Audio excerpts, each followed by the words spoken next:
Kalau orang senang membaca buku filosofi teras, filsafat kaum stoik, orang akan senang juga membaca buku filsafat kebahagiaan karena subjek yang dibahas itu mirip-mirip. Dan buku ini membahas filsafat kebahagiaan menurut 4 filosof dari setidaknya 3 latar belakang yang berbeda. Pertama dari latar belakang Yunani, yaitu filsafat Plato. Kemudian dari latar belakang Islam, Al-Farabi dan Al-Ghazali. Dan yang terakhir adalah seorang filosof dari Indonesia, Ki Ageng Suryo Mentaram. Membaca buku filsafat kebahagiaan ini selain bisa memberikan kepada kita pencerahan tentang kebahagiaan, tentang ilmu kebahagiaan, sekaligus pada saat yang sama kita bisa mendapatkan teknik-teknik yang memungkinkan secara praktis kita bisa mengembangkan kebahagiaan di dalam kehidupan sehari-hari kita.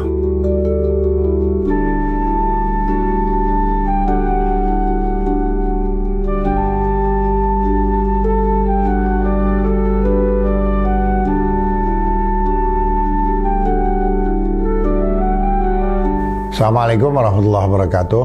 Pada acara buka buku kali ini kita akan memperkenalkan sebuah buku, judulnya Filsafat Kebahagiaan, yang ditulis oleh seorang yang banyak mengetahui tentang filsafat, khususnya filsafat Islam, karena beliau adalah dosen di UIN Yogyakarta, yaitu Pak Fakhruddin Faiz. Saya kira siapa saja yang mengikuti wacana pemikiran Islam atau YouTube di berbagai sosial media, apalagi orang Jogja yang suka hadir di acara ngaji filsafat di Masjid Sudirman Jogja, pasti tahu siapa Pak Fakhruddin Faiz ini.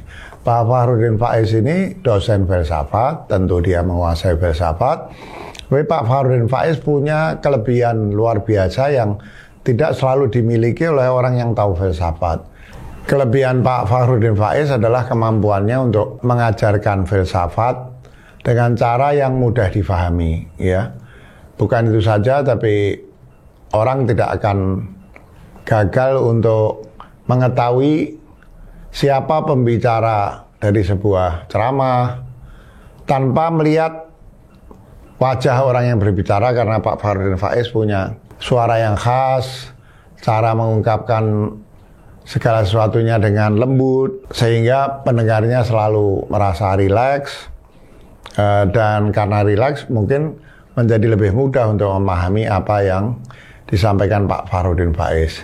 Dan di antara yang menyebabkan uraian Pak Fakhruddin Faiz itu mudah dipahami dan pada saat yang sama juga menarik, karena Pak Fakhruddin Faiz meskipun tidak menghindar dari berbicara tentang teori-teori filsafat, beliau lebih banyak memfokuskan diri pada manfaat yang bisa dipetik orang banyak dari filsafat. Memang jika orang ingin memahami filsafat dengan tidak terlalu mengerenyitkan dahi dan mendapat manfaat langsung, maka orang bisa belajar langsung kepada filsafat praktis, ya.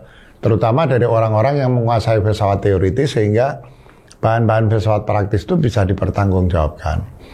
Nah, metodenya Pak Fakhruddin Faiz ini tampak dalam 3 buku, 2 sudah terbit, 1 akan terbit, yang diterbitkan oleh Mizan. Yang pertama filsafat moral, kemudian yang saya bawa ini dan akan kita singgung sedikit, ini filsafat kebahagiaan. Dan biasanya filsafat kebahagiaan ini terkait sangat erat, selain dengan filsafat teoritis tentang kebahagiaan itu apa, dengan etika juga. Ya, kita ingat misalnya, kebahagiaan itu bisa dicapai menurut Aristoteles dengan orang memiliki etika yang baik. Dan etika yang baik itu, kata Aristoteles, merupakan pertengahan dari 2 ekstrim. Disebutnya al-wasatiyah, yaitu misalnya dalam hal keberanian, orang tidak penakut tapi tidak nekat, terlalu berani. Orang tidak boros tapi juga tidak pelit, misalnya, ya. Nah, itu syarat memiliki etika yang baik yang terkait juga dengan jalan menuju peraihan kebahagiaan. Nah, yang akan terbit nanti, insya Allah juga pada saatnya kita bahas, adalah buku Filsafat Seni Islam. Nah, buku Filsafat Kebahagiaan ini, ya, mungkin kalau orang senang membaca buku filosofi teras, filsafat kaum stoik, orang akan senang juga membaca buku Filsafat Kebahagiaan karena subjek yang dibahas itu mirip-mirip dengan apa yang dibahas di buku Filosofi Teras itu. Dan buku ini membahas filsafat kebahagiaan menurut 4 filosof dari setidaknya 3 latar belakang yang berbeda. Pertama dari latar belakang Yunani, yaitu filsafat Plato. Kemudian dari latar belakang Islam, Al-Farabi dan Al-Ghazali. Khususnya Al-Farabi itu banyak sekali juga dipengaruhi oleh filsafat Plato. Dan yang terakhir adalah seorang filosof dari Indonesia, ya, Ki Ageng Suryo Mentaram. Keempat-empatnya ini bicara tentang etika. Kita bisa sebutkan bahwa Plato, Al-Farabi, Al-Ghazali, dan Ki Ageng Suryo Mentaram ini bicara tentang etika.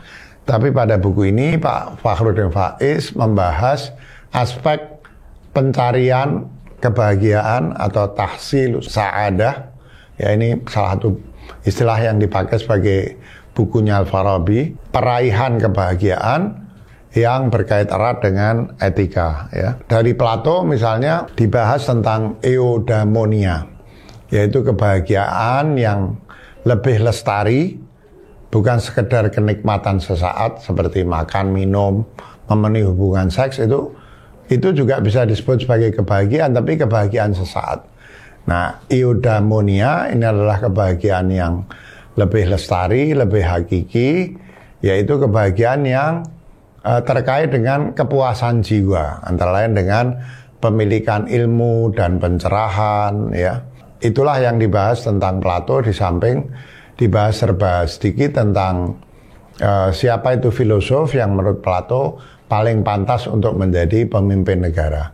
Nah, kalau kita bicara tentang pemimpin negara, kita ingat Al-Farabi, khususnya di dalam bukunya Ara Ahlil Madinah Al-Fadilah. Al-Farabi membahas mirip sekali dan tampak sekali pengaruh Plato ketika mengajukan gagasan tentang imam yang memiliki sifat-sifat seperti philosopher king yang disampaikan oleh Plato. Dan Al-Farabi menyebutkan bahwa untuk bisa mendapatkan kebahagiaan secara kolektif, sebuah masyarakat, sebuah negara atau disebut al-ma'murah, itu harus dipimpin oleh seorang filosof raja seperti ini, atau istilah Al-Farabi adalah imam. Al-Ghazali dibahas di sini filsafat kebahagiaannya dari bukunya yang berjudul Kimia Us-Sa'adah. Kimia Us-Sa'adah ini adalah semacam ringkasan Ihya yang kebetulan ditulis oleh Imam Ghazali dalam bahasa Parsi. Ya, memang di situ ada bab tentang kebahagiaan yang terkait erat dengan etika. Dan terakhir, Ki Ageng Suryo Mentaram juga dikenal dengan beberapa istilahnya tentang kawruh jiwa, ma'rifah jiwa. Karena memang semua di sini oleh Pak Fakhruddin Faiz dibahas tentang unsur kejiwaan manusia sebagai sumber kebahagiaan.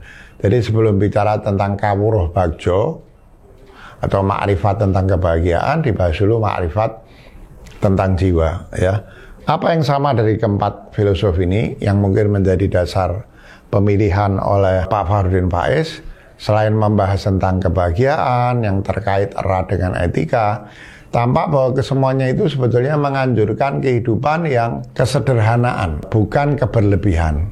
Kira-kira kalau diringkaskan, keberlebihan itu pada akhirnya akan menimbulkan penderitaan, dan kesederhanaan itu akan menimbulkan kebahagiaan, bukan kekurangan. Ya, dan dari sini kita bisa melihat bahwa dari satu segi pengaruh tentang wasatiyah atau middle way itu menjadi basis dari pemikiran dari kesemuanya.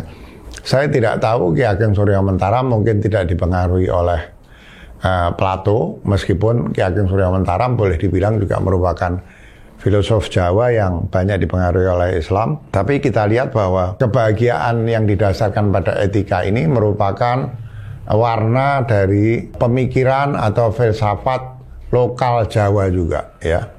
Jadi ada universalitas di situ, dan mudah-mudahan membaca buku Filsafat Kebahagiaan ini selain bisa memberikan kepada kita pencerahan tentang kebahagiaan, tentang ilmu kebahagiaan, sekaligus pada saat yang sama kita bisa mendapatkan teknik-teknik atau cara-cara hidup yang memungkinkan secara praktis kita bisa mengembangkan kebahagiaan di dalam kehidupan sehari-hari kita.